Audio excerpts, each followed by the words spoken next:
I had one foot out the ballroom door when a hand closed around my wrist. Warm, certain, like it had been waiting 10 years to do exactly that. Leaving already? And then, quieter, right against my ear so no one else in the room could hear it. You still owe me that dance. I didn't turn around. I couldn't. Because I knew that voice the way you know a song you were forbidden to play. And I knew that if I turned and it was really him, standing there in the low gold light of the Fairmont Hotel with the reunion banners sagging over his head, then every single thing I had spent a decade running from was already in the room with me. His thumb moved once against the inside of my wrist. Found my pulse. Felt it going too fast. There she is, Daniel said softly. There's the girl who ran. She's still running. That's what everyone in Ash Grove said about me. 10 years and the whole town still finished that sentence the same way. I had come back for one night. One, to prove I could stand in a room full of the people who believed the worst about me and not shatter. I had a flight out at 6 the next morning. I had a rule for myself. No drinking, no dancing, no Daniel Vasquez. I was already breaking 2 of those rules, and I hadn't even let go of the door. I can't do this, I whispered. You keep saying that. He finally let my wrist go, and the absence of his hand was worse than the hand. You said it at 17, too. Right before you didn't. The DJ cut the music to make some joke about the class of 46 looking younger than the class of last year, and in the sudden lull I heard my own name travel across the room. Is that her? Is that Nora Reyes? I heard she wasn't going to show, and I felt the old heat crawl up my neck. So I turned around. Because if I was going to be looked at, I would at least choose who did the looking. Daniel had gotten older in a way that wasn't fair. The boy I'd loved in secret had been all sharp edges and nervous hands. The man in front of me had settled into himself like a house that finally stopped shifting on its foundation. Grease under one thumbnail, even now, even in a good shirt. He still ran the garage then. He'd stayed. Of course he'd stayed. You look good, Nora, he said. And there wasn't a scrap of flattery in it. It was almost an accusation. You look like someone who got out.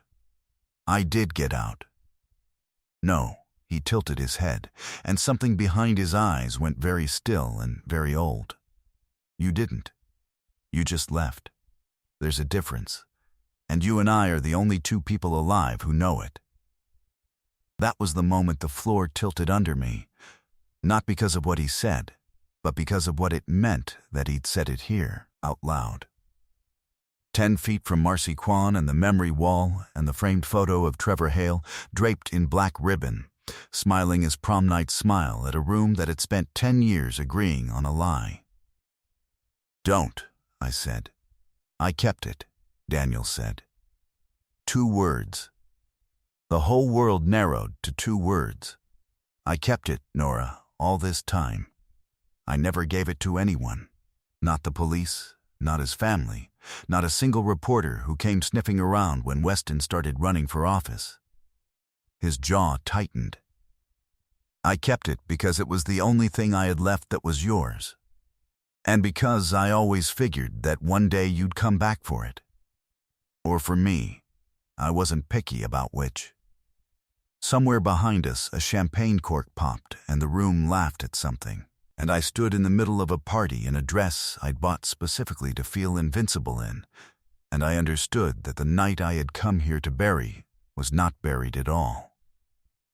Daniel Vasquez had been keeping it warm for me for 10 years, in the dark, like a body that wouldn't stay down. You still owe me that dance. He didn't mean the dance. We both knew he didn't mean the dance. Let me tell you what everyone in Ash Grove thinks they know, so you understand what I walked into. Prom night, 10 years ago. 4 kids in a car on Miller's Bend, that bad stretch of Route 9 where the guardrail gives out and the drop into the quarry is 50 feet of black nothing. The car went off. Trevor Hale, golden, beloved, the boy the whole town had already decided was going to be somebody, died before the ambulance reached the bottom. 3 of us lived. The official story, the one carved into 10 years of memorials and one grief-drunk town. Trevor was driving. Single car accident. Tragedy, nobody's fault but the road. The other story, the one people only told in kitchens with the door closed, that the Reyes girl, quiet, poor, always hanging around the edges of a crowd that never quite let her in, had been behind the wheel, that she'd panicked and run from the scene, that her family had money troubles and lawyer troubles, and she'd been shipped out of state fast. And wasn't that convenient? Nobody could prove it. But a town doesn't need proof. A town needs a shape for its grief, and I was a convenient shape. Here is what actually happened, and I had never told one living soul, because the one time I tried, my mother's hours got cut, and then a man came to the house. Weston Cole was driving. Weston Cole, who had 6 beers in him, and a scholarship offer he couldn't lose, and a father on the town council. Weston, who took Miller's Bend at 70 because Trevor dared him to, laughing, filming it on his phone for the prom vlog they were all making. I was in the back seat screaming at him to slow down. You can hear me. On the recording, if it exists, you can hear a 17-year-old girl screaming, "Slow down, Wes, slow down," for 4 full seconds before the guardrail. And then, Weston walked away from the wreck, with a broken wrist and a plan. His father made 2 phone calls. By morning the story had a driver, and it wasn't him, and it wasn't quite me either. It was just the road. But everyone understood I was the smudge on the window, the reason no one looked too closely. Weston came to my house himself, 17 years old with his arm in a cast, and told my mother, very politely, that things could go a lot of different ways for a family like ours, and that the simplest way was the quiet one. We chose quiet. We chose it for 4 years of my mother's job and my little brother's chance at a future that a manslaughter shadow would have poisoned. I left. I let a whole town believe I was the girl who ran, because the truth belonged to a dead boy and a scared family, and I couldn't afford to say it out loud. I kept it, Daniel had said. The phone, Trevor's phone. It had gone into the quarry with everything else, and I had assumed it was gone, and I had built 10 years of survival on the assumption that it was gone. Daniel had it. He walked me out onto the mezzanine balcony, where the noise thinned to a hum and the town spread out below us and its small, brave grid of lights. He didn't touch me again. He'd learned, I think, that touching me was a thing you had to earn twice. "Start from the beginning," I said. "How I was there." He said it flat, like setting down something heavy. "That night." "You never knew. I'd followed you, God. That sounds worse out loud than it was. I was going to ask you to dance. That was the whole plan. That was my entire 17-year-old master plan. I'd sat 2 tables away from you at prom for an hour working up the nerve, and then I saw you leave with them. With Trevor and Wes and Priya, and I got in my truck because I was going to catch you at the after party, and finally say the thing." A short, wrecked laugh. "I was maybe 90 seconds behind you on Route 9 when I came around the bend and my headlights hit the gap in the guardrail. The wind moved his hair. He didn't look at me. He looked at the town. I got down there before anyone. I don't know how I did it. The slope. In the dark. I just did." Trevor was already gone. Priya was screaming somewhere in the dark. "You were unconscious against the door, and I thought..." His voice did something then, cracked and reset. "I thought you were dead too. For about 10 seconds I lived in a world where you were dead, and I have never been all the way back from those 10 seconds, Nora. just so you know. Daniel, and Trevor's phone was in the dirt, still recording. Screen cracked, still going. Red dot. I picked it up because I don't even know why. Instinct, and I heard your voice on it, playing back the last thing it caught. You, screaming at Wes to slow down. He finally turned to me. So I knew. Standing at the bottom of that quarry with sirens coming, I knew exactly who was driving, and exactly who was going to get blamed. Because I'd grown up in that town same as you, and I knew how it sorted people, and I put the phone in my jacket. And I climbed back up, and I never told anyone I was there. I understood then the full shape of what he'd carried. It landed on me all at once, and it was enormous. They thought you were covering for me, I whispered. All these years, when people said the Reyes girl was guilty and Danny Vasquez was sweet on her, they thought you knew something. They thought you were protecting a girl who killed Trevor Hale. Yeah, he said simply. You let them think that. Every day for 10 years. Why? And this is the line I will hear in my head until I die. The line he said with his hands in his pockets and the whole indifferent town glittering below us. Because the truth was yours to tell, not mine. And you weren't there to tell it. She's still running, the town said. But there had been a boy standing at the finish line the whole time, holding my alibi in his jacket pocket, waiting for me to stop.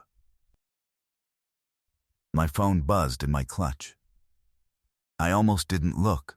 Who buzzes you at a reunion? Everyone you know is in the building, but 10 years of a certain kind of fear has trained certain reflexes, and I looked. Unknown number. I opened it because not knowing has always been worse for me than knowing. Unknown. You came back. That was a mistake. Leave before midnight and it stays buried. Stay, and Sophia gets a very interesting new witness statement with your name on it.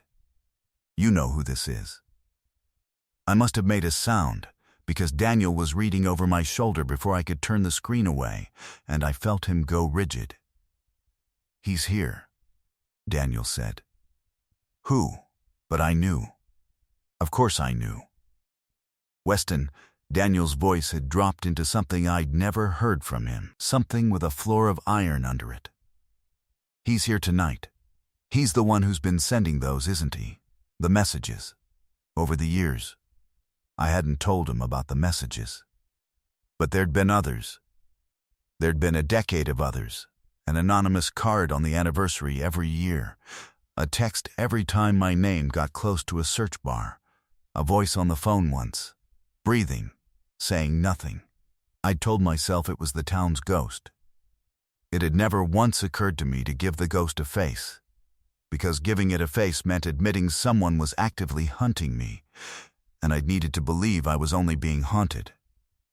He's not a ghost, I said out loud, testing it. He's a person. He's been a person this whole time. He's worse than a person now. Daniel took my phone gently and looked at the message like it was evidence. Which it was. You don't know, do you? You've stayed away. You don't follow the local news. Nora. Weston Cole is the assistant district attorney for this county. He's engaged to Sophia Hale. The name hit me sideways. Trevor's sister? Little Sophia? She's 26. She's not little anymore. And she worships him. Because for 10 years, Weston Cole has been the town's official grieving best friend. The boy who survived the crash that took Trevor and dedicated his whole life to justice because of it. The bitterness could have stripped paint. He built a career on your dead friend. He's running for state's attorney in November. His entire campaign is a photo of Trevor's face and the words "for the ones we lost." And 2 weeks ago, somebody told him I still had the phone. I felt the balcony rail cold under my palms. How I got careless. I mentioned to exactly one person. A lawyer. Someone I trusted. Someone I was finally going to take it all to, now that the statute clock had me thinking it was safe. That I had evidence about Miller's Bend. That lawyer plays golf with Weston Cole. He exhaled. So he knows I have it. He doesn't know where. And you coming back tonight, you walking into his reunion, into his town. 2 weeks after he found out the phone's still alive, Nora, in his head, you and I are already working together. You're already the thing that ends him. Below us the ballroom doors opened and warm light spilled out, and I heard, faint and clear, a champagne flute being tapped with a fork. The universal sound of a room being called to order. Daniel and I both turned toward it. "What's at midnight?" I said. "The memorial toast," he said quietly. "Every reunion. Sophia gives it. To Trevor." He checked his watch, and I watched the last of the color leave his face. "It's 11:15. Here is the thing about Weston Cole that made him so much worse than a ghost. He came to find me. He didn't hide and pull strings. He walked out onto that balcony 45 minutes before his own fiancée was set to toast her dead brother, with 2 glasses of champagne, and he smiled at me like we were old friends who'd had a falling out over nothing. Nora Reyes. He handed me a glass I did not take, so he set it on the rail. He'd grown into exactly the man you'd fear. Good suit, good teeth. The practiced warmth of someone who has learned that warmth is the most efficient weapon there is. "You look wonderful. Ash Grove's been unkind to your memory. I've always thought that was a shame." "Have you?" I said. "I have." He turned to Daniel, and the warmth cooled by a precise measured degree. "Danny, still turning wrenches. Good for you. There's dignity in honest work." He said honest the way you'd flick a piece of lint. I was hoping to catch you both, actually. Save everyone some grief. I'm a great believer in saving people grief. It's sort of my whole thing now. "We know what you did," I said. I hadn't planned to. It just came out of me. 10 years compressed, and I braced for it to change something in his face. It didn't. That was the horror of him. He'd rehearsed for this so long that my whole life's truth barely registered as news. "You believe something," he corrected, gently, like a teacher. "Belief and evidence are very different animals, Nora. I'd know. I convict people for a living." He picked his champagne back up and studied the bubbles. "Let me tell you what's actually true, which is a different thing than what happened. What's true is whatever 12 people in a box decide is true, and I am extremely, professionally good at helping 12 people decide." "There's a recording," Daniel said. "You know there is there?"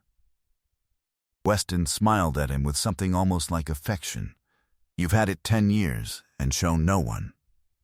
You know what a defense attorney, and I'd get the best, believe me, does with a piece of evidence a lovesick mechanic sat on for a decade that conveniently surfaces the same year I run for office, produced by the 2 people with every reason to hate me? He makes it disappear inside a jury's reasonable doubt so fast it'll make your head spin. Tampering, chain of custody. Motive, fabrication, he ticked them off on his fingers. Lazy, I'll bury your little phone under so much doubt that the only person who ends up on trial is her." He nodded at me, pleasant, for leaving the scene, which she did do. That part's real. 1 phone call and you're the girl who killed Trevor Hale. He didn't have to say it. It was in every word. So here's my gift to you both, because I'm feeling generous, and because I actually did love Trevor, whatever you think of me. He set the glass down, done with the prop. Sophia toasts her brother at midnight. Before she does, I can hand her a document I've already had drawn up. A sworn statement from a witness who suddenly remembered seeing Nora Reyes behind the wheel that night. It's very convincing. I wrote most of it. A small, terrible shrug.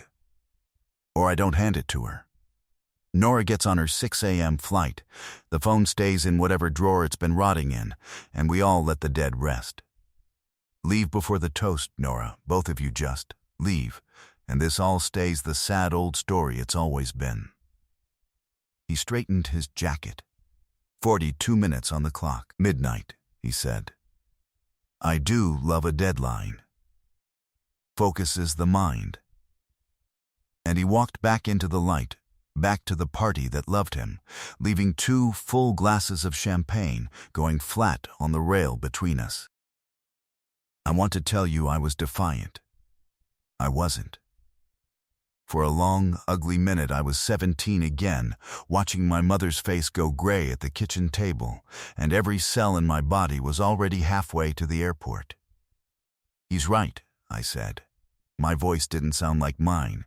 That's the worst part. He's actually right. It's 10 years old. It's just us. It's our word. He'll turn it around. He'll make me the one on trial. I have a life, Daniel. It's small, and it's mine, and I built it. I'm a nurse. I have a license he can take away with 1 manslaughter charge. I have a brother in his first year of residency. I can't. I can't set it all on fire on a maybe. I came back to prove I could stand in the room. I stood in the room. Let's just call that the win and go. Daniel let me finish. He was good at that, letting me finish. Even the cowardly parts. Then he said, I made copies. I stopped. You think I sat in that garage for 10 years just hoping nobody ever came looking? A ghost of a smile. Nora, I fix things for a living. I plan for the part where the thing breaks.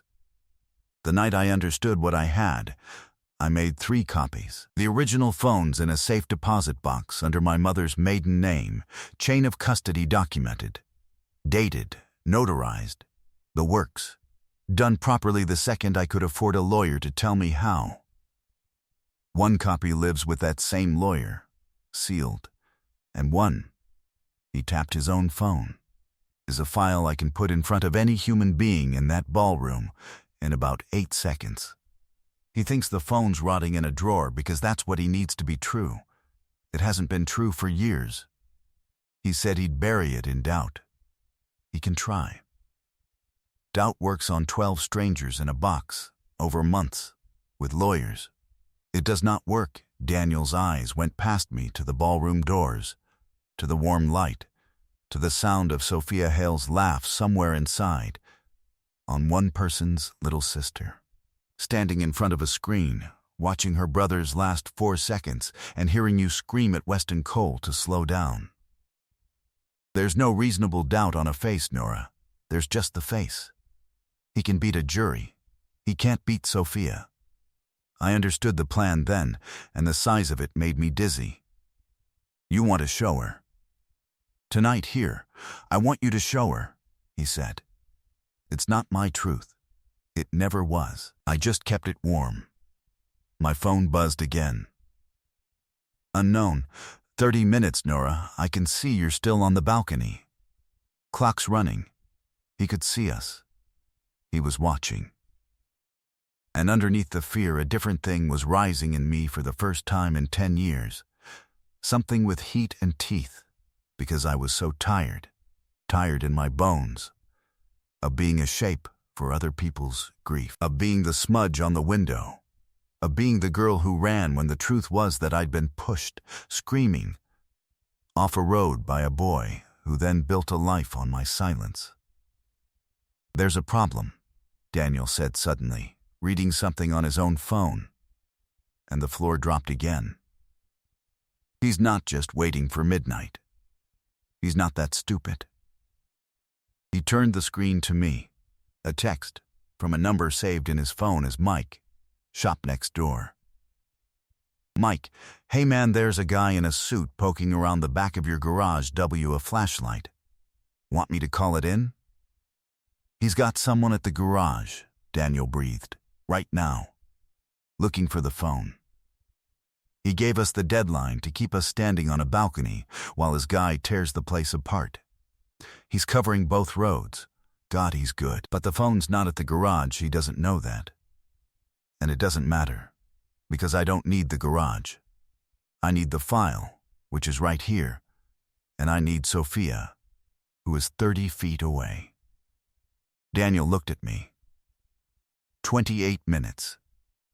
It's a race he thinks he's already winning, because he's counting on us being the same two scared kids we were at 17. So the only question left, Nora, and it's the only one that's ever mattered, is whether you're done running. Below us, a valet was pulling a black car around. A man in a suit who was not Weston was walking fast across the lot toward it, holding a flashlight, empty-handed, on the phone. Reporting in. Nothing at the garage, which meant in about 90 seconds, Weston Cole was going to know his cover both roads plan had a hole in it. And he was going to stop being generous. The clock had just gotten a lot shorter than midnight. We went back in through the service hallway so he wouldn't see us come off the balcony together. My heart was a fist against my ribs. The ballroom hit me like a wall of warmth and noise and 10 years of people I'd been so afraid of, and I understood, walking into it, that I'd had the fear backwards my whole adult life. I'd been afraid of them, 200 people who mostly, honestly, barely remembered me. The person to be afraid of was one man in a good suit, and he wasn't afraid of me at all, and that specifically, was the thing I was about to change. I found Sophia Hale by the memory wall. I knew her instantly, though the last time I'd seen her she'd been a gap-toothed 16-year-old at a funeral. She had Trevor's exact eyes. She was standing in front of her brother's photo with a champagne flute and a folded index card. Her toast, I realized, the words she'd say at midnight, and she was mouthing them to herself, practicing, and the tenderness of that nearly undid me. Sophia, she turned.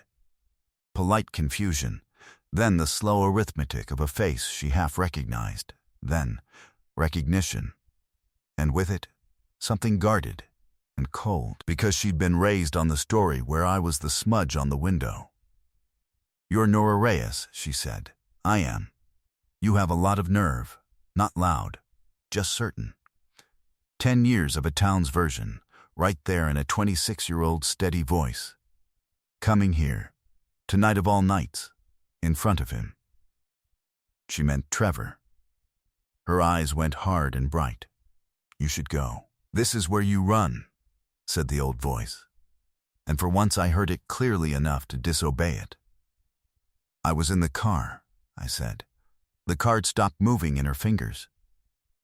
"I was in the back seat of the car that killed your brother, Sophia. Everybody in this town has a version of that night, and every single one of them is wrong, including the one your fiancé sold you. I'm not going to tell you which version is true. I'm done telling people things. I'm going to show you, and then you never have to speak to me again as long as you live."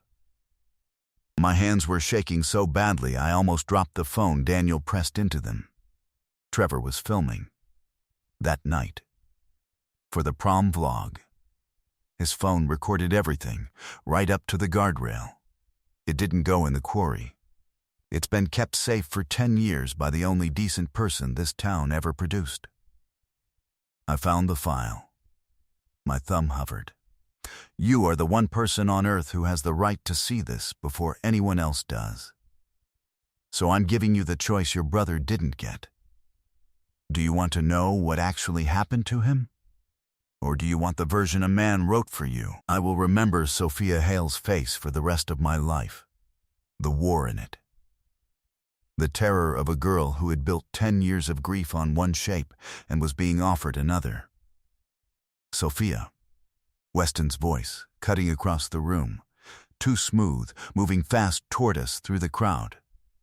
"Sophia, sweetheart, whatever she's telling you, she's not well. She's been harassing me for years. Come away from her, play it," Sophia said to me. I played it. I didn't watch the screen. I'd lived it. I never needed to see it. I watched Sophia's face instead, lit blue in the dark, and I watched the ballroom fall quiet in rings spreading out from us as people turned to see what the girl who ran was showing Trevor Hale's little sister. You could hear it in the sudden hush. Tinny. Cracked. 10 years old. But clear enough. Boys laughing. Trevor's voice. Sophia gasped. A small broken sound at her brother's voice daring someone. An engine climbing. And then a girl's voice. 17 and terrified, filling the silent ballroom. Slow down, Wes, you're gonna. Slow down, Wes, slow. And a boy's voice, unmistakable, laughing. The last thing before the sound of the world ending. Relax, I've got it. Weston Cole. Not Trevor. Not me. Weston, saying I've got it. 2 seconds before he very much did not have it. The recording ended in noise, and then nothing. In the terrible quiet after, the champagne flute slipped out of Sophia Hale's hand and shattered on the ballroom floor, and the sound of it was the loudest thing in the world. She turned to Weston. He had stopped moving, 30 feet away, frozen in the center of a room full of people who had all just heard it, all 200 of them. The whole class of Ashgrove High standing under a banner that said "Welcome Home" with their reunion drinks going warm in their hands, staring at the assistant district attorney of their county. The man on all the campaign signs. For the ones we lost. That's. Weston's voice came out wrong. And he heard it come out wrong, and I watched him watch his own face fail him in front of everyone he'd spent 10 years fooling. That's doctored. That's a fabrication. She's Sophia. They made that. It's. Do you have any idea what these two have? I'd know your voice anywhere, Wes. Sophia's voice was very quiet and very clear, and it went through the silent room like a blade. You've been in my house every Sunday for 3 years. You held my mother while she cried at his grave. You told me you were in the passenger seat. A single tear ran down, but her voice never broke. You told me you held his hand while he died. You weren't holding his hand, you were driving. Sophia, you were driving. Louder to the room now. He was driving. And he let her. She pointed at me, and her hand was steady. He let her be the ghost this whole town whispered about, so nobody would ever look at him. Somebody near the door had their phone up, filming. Then 3 somebodies. Then 30. The whole plan Weston had built his life on, bury the truth in a jury's doubt, over months, with lawyers, was dying in real time in the one place he could never control. In front of the one person no doubt could touch, being recorded by 200 witnesses who would never, ever unhear it. There's no reasonable doubt on a face, Daniel had said. I looked at Weston Cole's face. He was right. Here is the part Weston never understood, and it's the reason men like him always, eventually, lose to people like Daniel. Weston thought in terms of cases, evidence, doubt, juries, the machinery he controlled. He'd spent the whole night fighting the case, and he'd have won the case honestly. He probably still could, in a courtroom, months from now, with the best lawyer money could buy. But Daniel had never been building a case. Daniel had spent 10 years building something a case can't touch. He'd kept the original safe and legal, and documented and notarized. Yes, the boring, patient, unglamorous paperwork that meant when this did reach a courtroom, it would be airtight, chain of custody clean, nothing to suppress. He'd done that part like a man who fixes things for a living and plans for the part where the thing breaks. But tonight, in this room, he hadn't reached for the courtroom. He'd reached for the little sister. Because he understood the one thing Weston, for all his cleverness, never could, that the town's story had never been held up by evidence. It had been held up by belief. 200 people believing a shape. And belief doesn't die in a courtroom. Belief dies in a ballroom, all at once, when everyone hears the truth in the same second and turns to look at the same man. Weston Cole did the only thing left to a man whose whole architecture has just come down. He ran for the door. He didn't get far. It wasn't dramatic.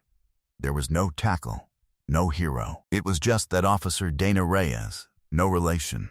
A coincidence I've always loved, off-duty, at her own reunion, in a cocktail dress, had heard the whole thing same as everyone.